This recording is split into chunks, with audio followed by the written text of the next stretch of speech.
Oh my goodness, of course we have siblings. We have groups of ones, two, three siblings all the time. So yeah, we can place siblings together, but not always. Sometimes we've got to split that sibling group up mainly because of the ages. So if you've got a sibling of a 2-year-old, a 5-year-old, 7, 11 and 12-year-old, foster carers actually choose which age group they would prefer, and the reason for that, so that can fit in with their family life. They may have children of their own, they might have the foster children in there, and so that's why we split families. We try not to, but that's what we do. When I first came into foster care, I actually went with my little brother, and for most of my childhood I'd helped to raise my younger brother, so he was almost like a smaller version of me, if you will. And my main focus when I went into this new foster care was, is he going to be happy? Is he going to be supported?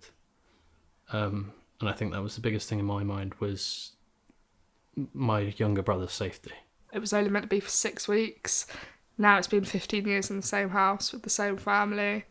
It wasn't great at first, just because I was 8 years old and my brother was 6 and we didn't really want to be there. But now it's one of the best things that's really ever happened to us, because me and him wouldn't be where we are now without them and their family.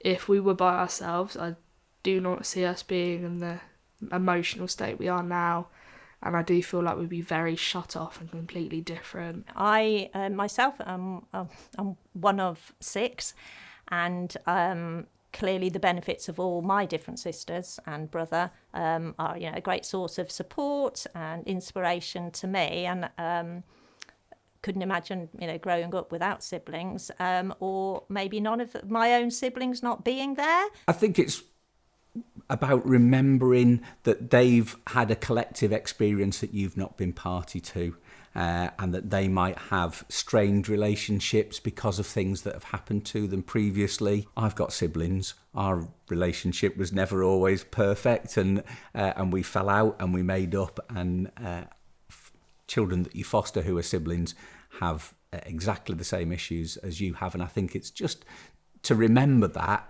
and not to worry too much if they're arguing a bit or if they fall out, and not to feel like everything's got to be perfect between siblings.